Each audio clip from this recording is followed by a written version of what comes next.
Hey guys, this is Frozen Things Stews here, and welcome back to another movie review. And today, I'm gonna be doing a review on Mission Impossible: Dead Reckoning Part One. So, Mission Impossible: Dead Reckoning Part One is the seventh entry in the Mission Impossible franchise, and it's directed once again by Christopher McQuarrie, who is without a doubt the best Mission Impossible director. And hold up, okay, just testing.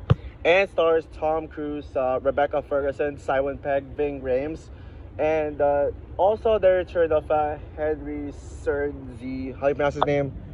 Who was in the very first Mission Impossible movie, and new cast members who include Haley Atwell, Paul Clementif, Esai Morales. Oh yeah, and also I forgot to mention Vanessa Kirby. Can't forget her.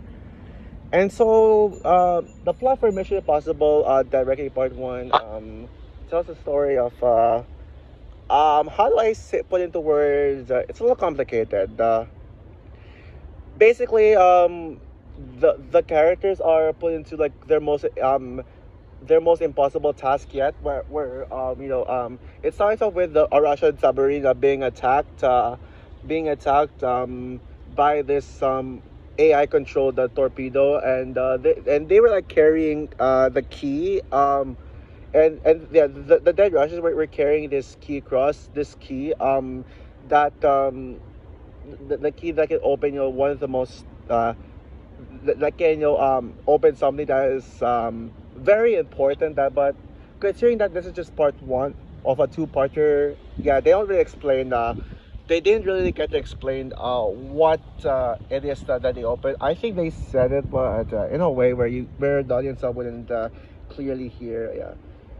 So yeah, they must be able to find the pieces of this key, while being in the hands of a bunch of thieves who would often just take it back from them.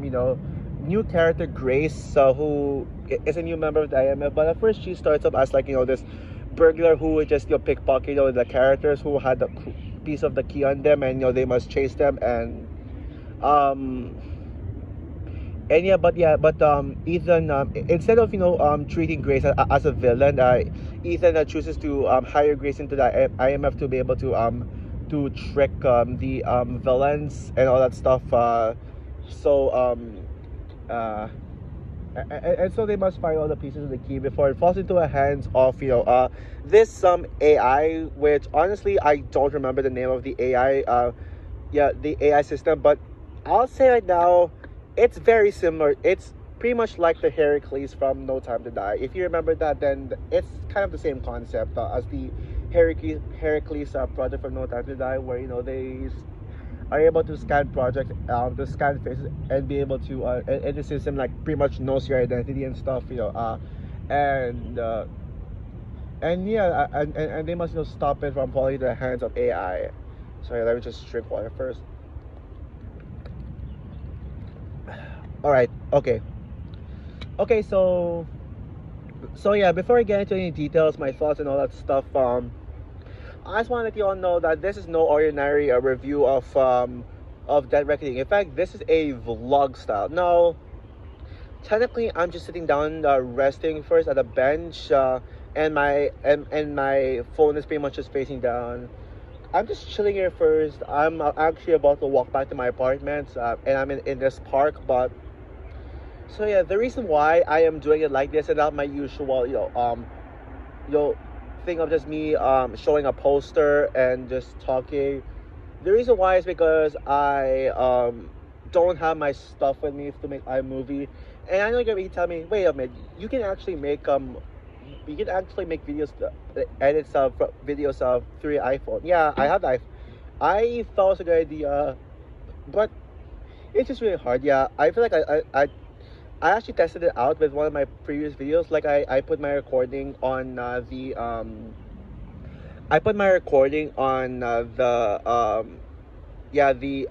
iMovie thing. I tried to edit, but the thing is that I just had it caused technical difficulties, and I'm not able to actually fulfill it. Also, I did not bring my laptop. My laptop is what I use, and yeah, and I do have a laptop in my apartment in Hong Kong since I kind of live there. It's my second home, but it's broken. And even if it's fixed, I still wouldn't be able to use it because personal because iMovie is not working functioning that much there. Yeah, I tried to edit things back in December when I was here, but yeah, it's just. So, anyways, yeah, let's get into Mission Impossible: Dead Reckoning Part 1. So, as you all know, if you saw my community post, I announced that I was not going to be able to review Rogue Nation and Fallout, which is a shame because they're my two favorite Mission Impossible movies. Mission Impossible movies, yeah, I absolutely love both movies. So, I think Rogue Nation might be the most underrated Mission Impossible movie. I know you'd be like, wait a second, didn't it get 94% on Rotten Tomatoes? Well, yeah. But sometimes movies that get 90s on Rotten Tomatoes can be underrated, and this one is pretty underrated. The reason why I think it's underrated is because it's not really like one of the more appreciated. It's not one of the more appreciated Mission Impossible movies. Most people I know say it's a step down from Ghost Protocol, and would even say it's one of the weaker films in the franchise. But to me personally, I think it's one of the best in the franchise. I think it has the best storytelling. It has probably my favorite story in the franchise, and it has some of my favorite moments, some of my favorite action scenes, and yeah, I just really dug it. And it was also the first Mission Impossible movie I saw. In fact, Rogue Nation was what introduced me to the franchise. I even saw it in theaters. Yeah, no joke. So yeah, and of course, Fallout. I mean, it's Fallout. Can you even get better than that? I mean, yeah. Fallout is most people's favorite Mission Impossible movie. It is certainly my favorite as well. It's a movie that really takes this franchise to new heights, and it shows that this franchise just keeps getting better. And yeah, um, yeah, and yeah, that's the thing about Mission Impossible. That's why we love Mission Impossible because each new installment is just a step up from the rest. Even though Rogue Nation doesn't have the best appreciation, it's still people still like it, but they just don't say, "Oh, it's mind blowing." It's one of the best action movies ever. Like I don't hear anyone say that. But yeah, now we're getting into the latest installment, which is a two-part finale. Part two comes out in 2024, and I might end up doing the same thing as this one for my part two review. I don't know, but yeah. Also, I don't remember already if I mentioned this, but I'll be reviewing both the Dead Reckoning and no, I'll be reviewing both Rogue Nation and Fallout eventually. But later this month. Considering that Fallout celebrates its 5th anniversary this July 27th, I'll have the chance to review Fallout on that day, and Rogue Nation 2 on July 26th, one day before, in preparation for my review of Fallout. So yeah. But yeah, Dead Reckoning had a lot to live up to. Considering that this franchise got better. Yeah, obviously I had high hopes for Dead Reckoning. It was hard for me to imagine that this movie would stumble and just make the franchise fall apart because this franchise is so consistent. Tom Cruise is one of the greatest actors today. Like he's in my top 5 favorite actors of all time. And I just love that guy. And he's actually my dad's favorite actor. And this is my dad's favorite franchise. And Fallout is his favorite movie of all time. So yeah. But the thing is that Fallout set the standard so high, like as high as that. It was hard for any other franchise to beat it. In fact, I always think of that. I always say that with every new installment. It's like, I don't think it's gonna beat the last because the last film set the bar really high. Like, I thought that Fallout wasn't gonna beat the Rogue Nation, but it did, and I did not expect the Dead Reckoning to top Fallout. But if you even saw the rating, like last time I checked, it's at 99% on Rotten Tomatoes. How unbelievable is that? Yeah. And after seeing Fallout, I am happy to say that this movie absolutely delivered on everything possible. This is my new favorite Mission Impossible movie. Yep. Sorry, Fallout, you've been top. I know what some of the reviewers say that it didn't top Fallout as the best one. And I completely understand, but in my opinion, I love this movie more than Fallout. So yeah, this movie is just everything that I wanted from a Mission Impossible movie and more. This movie is an absolute love letter to Mission Impossible fans and just action fans in general. So yeah, if you've loved the John Wick Chapter 4, oh boy, this movie is even better than John Wick Chapter 4. Yeah, it is better than John Wick Chapter 4. And I just think that Mission Impossible is just a better franchise than John Wick. Although I will admit that the John Wick movies are better than the first three installments, but I mean it's but overall I just feel more a little bit more attachment towards the Mission Impossible franchise. So yeah but yeah, anyway, let's get into everything to praise about this movie, because yeah, this movie is just perfect. There is nothing to complain about this movie. Although, except the fact that the story is pretty complicated. Like, the basic explanation, I explained it in a way that makes the story sound generic, like, oh, it's just finding a piece. But actually, there's so much reasoning behind it. There's so much in it. But yeah, there's just so much in this movie to offer in this movie, far more than you can ever imagine.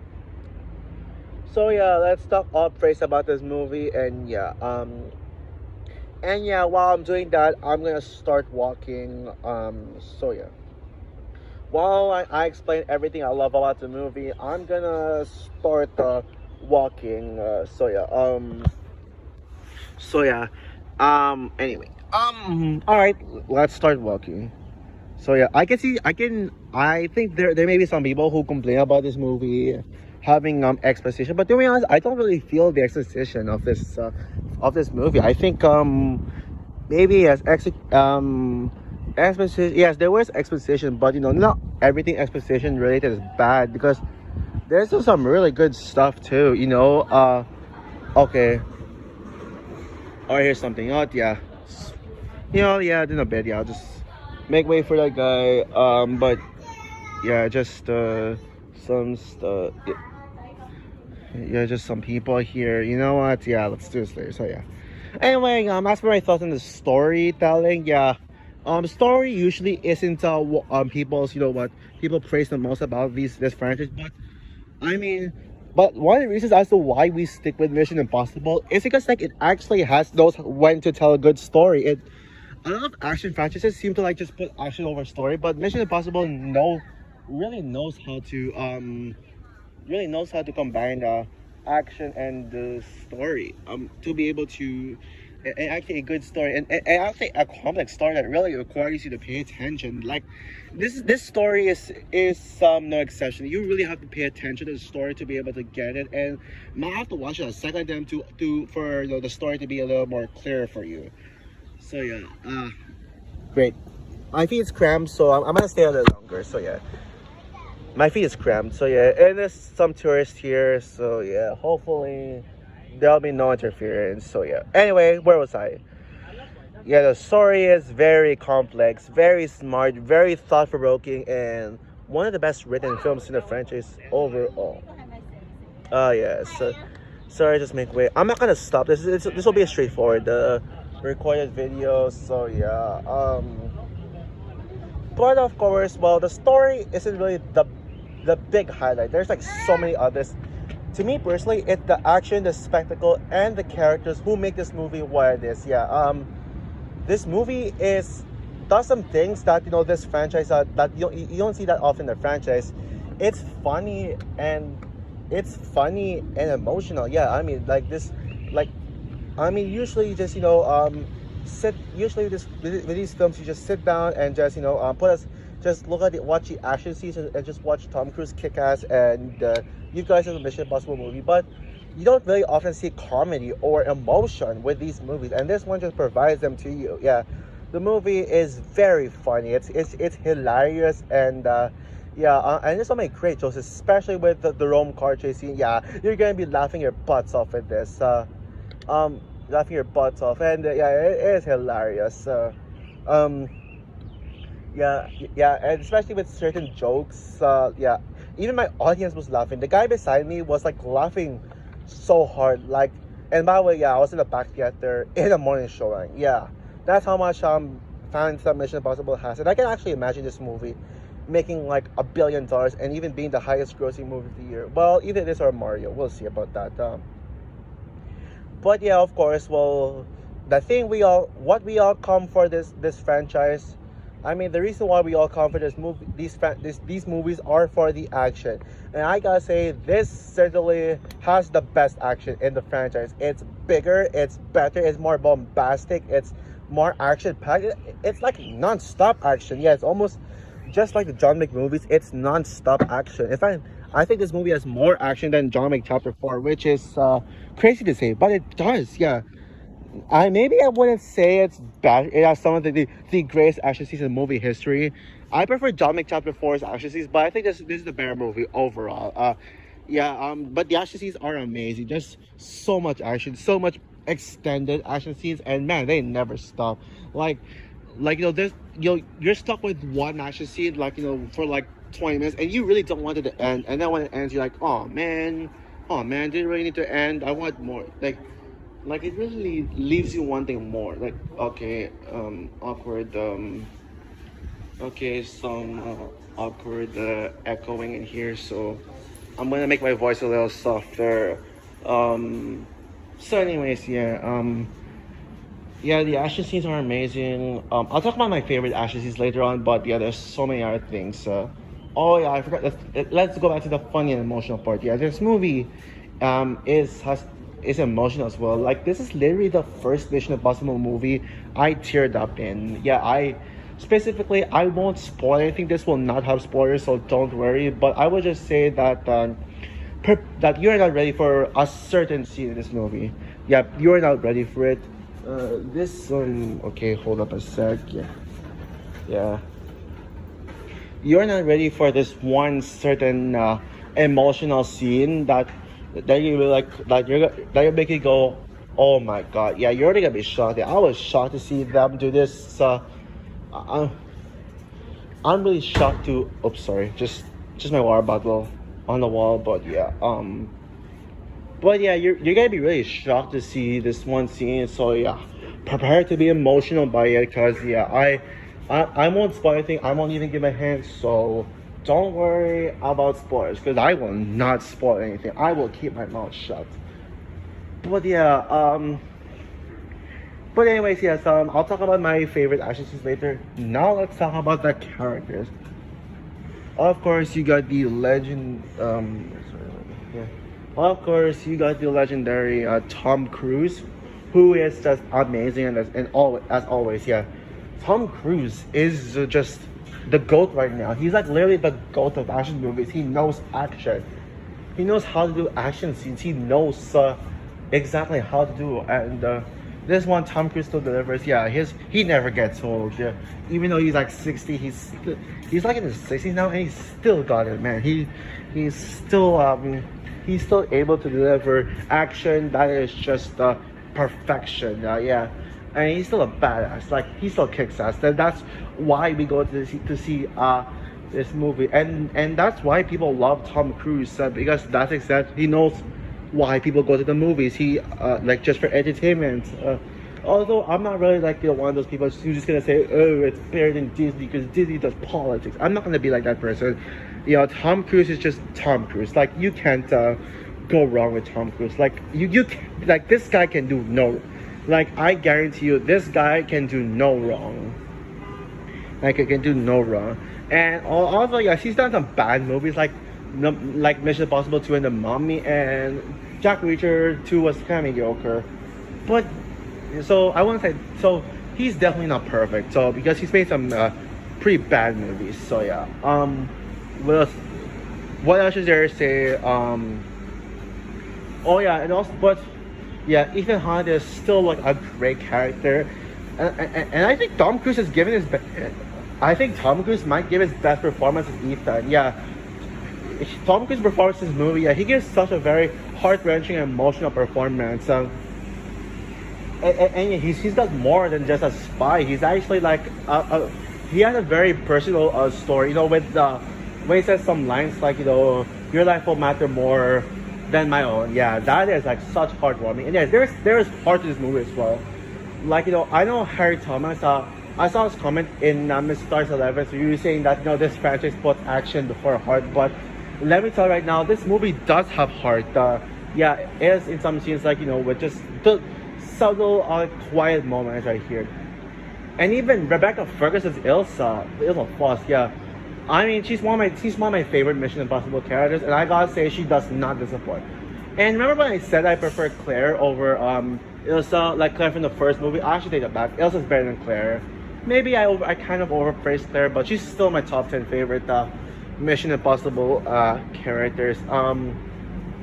Mission Impossible characters, yeah. Let's see.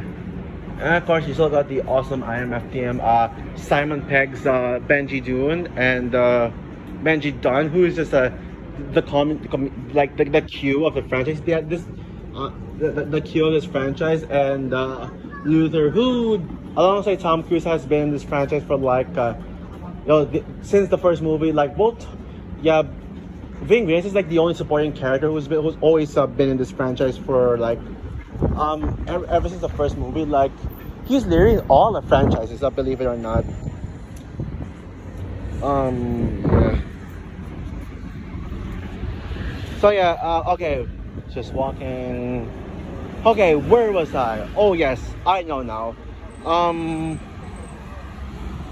Yeah, and also, and even the new characters are great too. Well, let's talk about some of the other returning characters.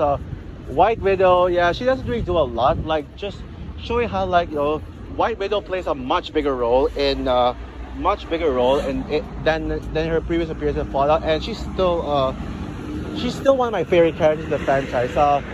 She's still one of my favorite characters in the franchise. I am a huge fan of the White Widow, and Vanessa Kirby is amazing. Hopefully she gets the role of Sue Storm, Invisible Woman, and Fantastic Four. I'm rooting for her all the way. And yeah, what else is there to say? Yeah, I mean, I'm a huge fan of Vanessa Kirby. Oh yeah, also I also like the guy for the first film. I actually forgot his name. I'm not gonna lie, I don't remember this guy's name, but he was in the first Mission Impossible. He's not one of the highlights in the franchise. Oh shit. Okay, wait, back. Where was I? Yeah. He's not one of the highlights of the franchise. You know, I'm just gonna cover my cam first. So yeah. Oh, and it's hot. Never mind. Yeah, let's get that way. So yeah, he's not one of the highlights of this movie, but it's just really that. I mean, he's not one of my favorite characters. But he's still great as well. And the villains and the new characters are great as well. The villains is really good. Yeah, sure. Gabriel, the main villain, is the main villain. He's a step down from. Yeah, he's kind of a step down from the previous villain, August Walker, from Fallout. But I still love him. I think he's still a great great villain. A villain who poses such a great threat, and yeah, and also AI is also kind of the villain in some ways. AI is like the true main antagonist, and I think yeah, AI is great. And also this movie does have such a great commentary on humanity's obsession with AI, and why, and the bad things about AI. Yeah, I know people are complaining about AI being overused. Like everything is about AI nowadays. Like for example, people hate on Secret Invasion just because of the AI, the use of the AI intro. But let's be real. But who cares? Secret Invasion is fantastic. I cannot wait to review it when the show ends. What else is there to say? Oh yes, yeah, and oh yeah, but my two favorite characters in this movie, who are quite possibly my two favorite Mission Impossible franchise characters as well, Paris and Grace. Yeah, Palm Clemente and Haley Atwell's characters. So they're both on par as my favorite characters. Not gonna lie. Yeah, either one of them is my favorite. Yeah. Paris is definitely my new favorite Mission Impossible villain, and definitely the standout of all the villains. Yeah, there's a lot of henchmen, but there's so much henchmen, but Paris is the standout of them all. Yeah, she's I actually might like her more than Mantis, not gonna lie. Even though I love Mantis from Guardians of the Galaxy, yeah, I think I actually prefer Paris, which is crazy to say because I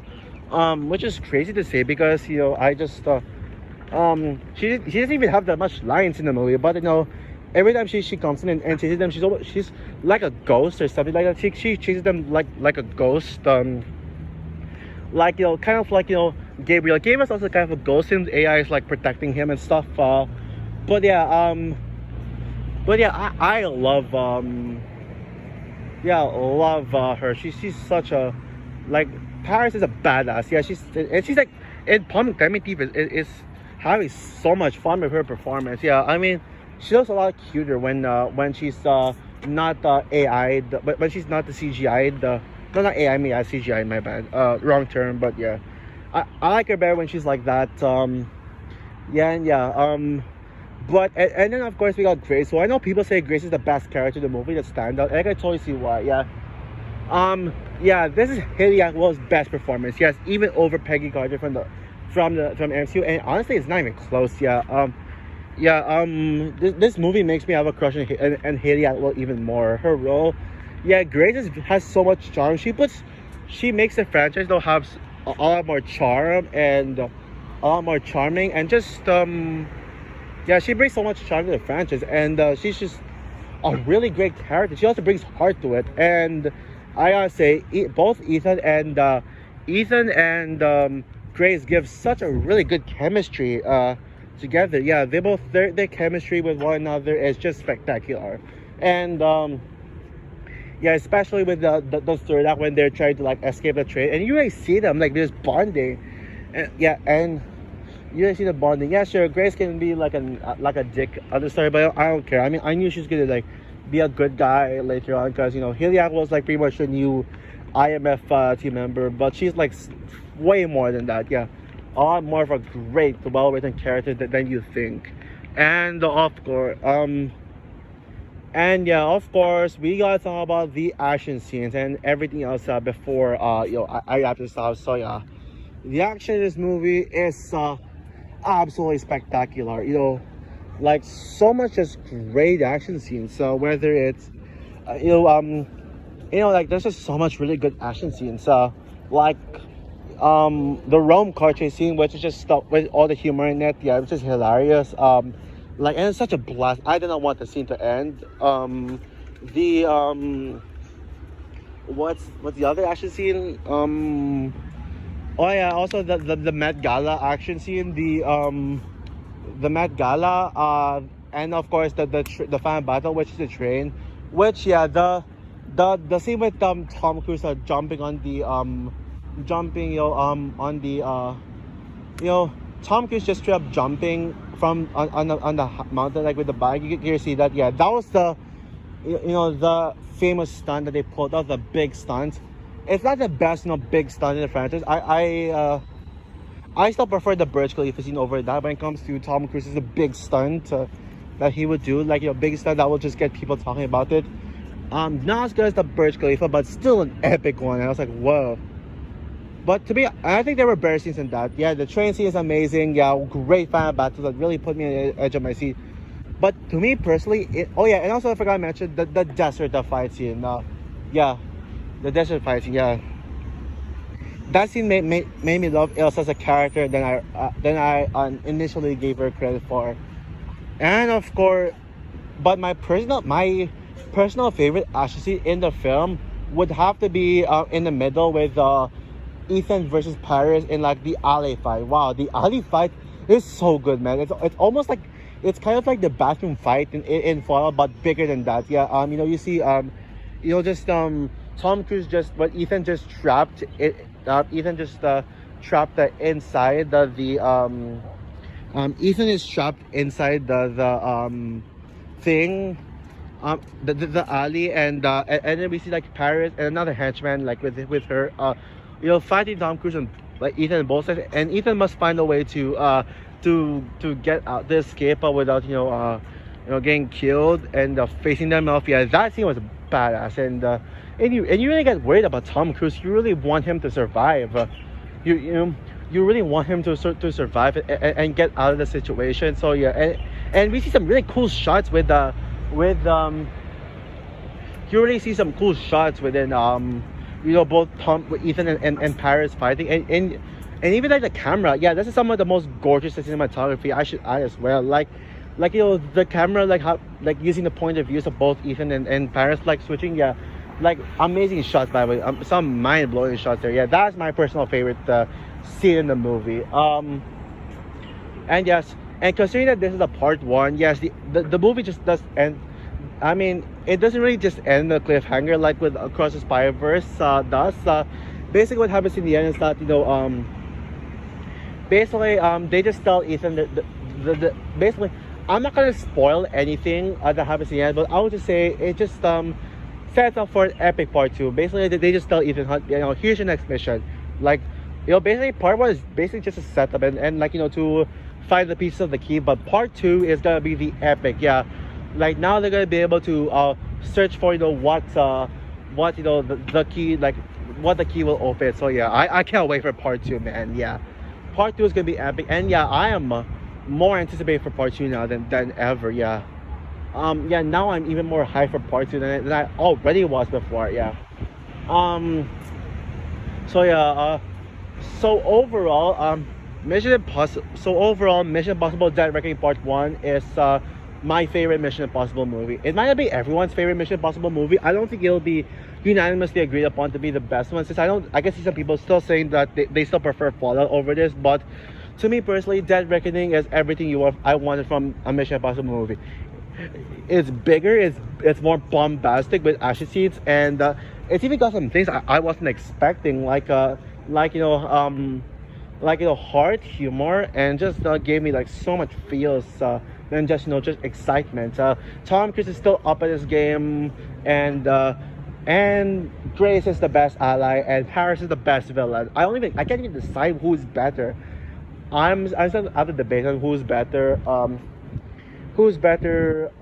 think about it. Oh, and also I forgot to mention as well. Paris has far more character than the marketing makes it out to be. So yeah, I absolutely love this movie. I think it is one of the best movies of the year so far. Now, it's not my number one favorite movie of the year so far. That still goes to Across the Spider-Verse, obviously, but I would say this movie is a number 4 behind Spider-Verse, Guardians 3, and Scream 6. Yeah, to me personally, Scream 6 is still the best. Okay, Scream 6 is still the better Paramount movie 2023, the best Paramount movie of the year, and Top Gun Maverick is still the best Tom Cruise movie, but Dead Reckoning does come close to both of them. So with that said, I'm gonna give Mission Impossible Dead Reckoning Part 1 a 10 out of 10. So also for my review of Mission Impossible Dead Reckoning Part 1, what is your opinion of this movie? Do you agree with me that this is the best Mission Impossible movie, or do you still favor Fallout over this one? And also, do you want to see more of these vlog-style reviews? I'm still gonna do more of them technically, yeah. So even though you say no, I'll still do them. Comment down below, like, subscribe, hit the notification bell, and stay tuned for more videos to come. Don't know what's my next review. We'll see. Oh yeah, maybe Inception or whatever, or any Christopher Nolan review. Yeah, I'm still trying to decide which Nolan movies I'll be reviewing, leading up to Oppenheimer. But yeah, so yeah. Anyways, yeah, you'll see. But yeah, bye guys.